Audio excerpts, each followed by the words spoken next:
Raghav Chadha sir ने यह बिल्कुल सही सवाल उठाया है। रिचार्ज खत्म होने के बाद इनकमिंग कॉल का बंद हो जाना बहुत ही गलत बात है। ये राघव चड्ढा सर का वीडियो देखो। रिचार्ज खत्म होने के बाद आउटगोइंग के साथ साथ इनकमिंग कॉल का भी बंद होना। सर, जब प्रीपेड प्लान एक्सपायर होता है या मोबाइल रिचार्ज की वैलिडिटी खत्म होती है तो आपकी आवाज बंद कर दी जाती है। फोन मेरा, सिम कार्ड मेरा, नंबर मेरा। तो सर, रिचार्ज खत्म होने के बाद आउटगोइंग कॉल बंद होना समझ आता है, लेकिन इनकमिंग कॉल बंद होना सरासर मनमानी है। सर, हमारा मोबाइल नंबर आज हमारी डिजिटल पहचान बन चुका है। एसेंशियल कम्युनिकेशन जैसे कि UPI payment, banking, OTP, train ticket OTP, PAN, Aadhaar authentication, interview का कॉल, हॉस्पिटल का कॉल, मां बाप का गांव से कॉल, तमाम चीजें इनकमिंग कॉल और इनकमिंग एसएमएस से आती है और वो इसलिए बंद कर दिया जाता है कि इंसान एक रिचार्ज कराना भूल गया।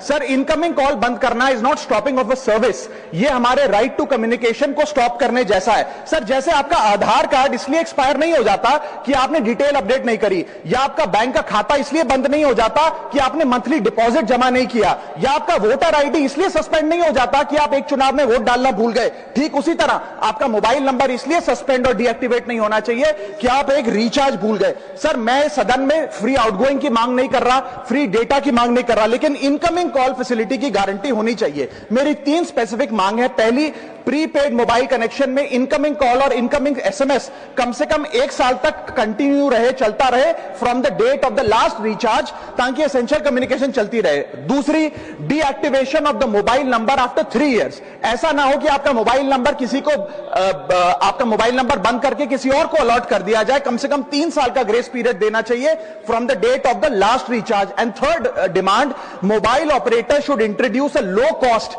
Incoming only plan. वो लोग जो सिर्फ इनकमिंग के लिए फोन रखते हैं उनके लिए, जैसे कि 10 रुपए में 180 दिन की इनकमिंग कॉल की फैसिलिटी, इस प्रकार की स्कीम्स मोबाइल ऑपरेटर को लानी चाहिए। दूसरी समस्या जो प्रीपेड कस्टमर्स फेस करते हैं वो है टेलीकॉम ऑपरेटर का 28 दिन का मंथली रिचार्ज। साल में सर महीने 12 होते हैं, लेकिन 28 दिन की रिचार्ज के माध्यम से 13 टाइम्स रिचार्ज कराना पड़ता है। कैसे सर? 28 दिन into 13 times is equal to 364 days. ये एक बड़ी क्लेवर स्ट्रैटेजी है जिसके चलते आपको फीलिंग 30 दिन की देते हैं, लेकिन आपसे डीलिंग 28 दिन की करते हैं। सर, दुनिया में हर जगह बिलिंग साइकिल कैलेंडर मंथ के हिसाब से होती है, 30 या 31 दिन।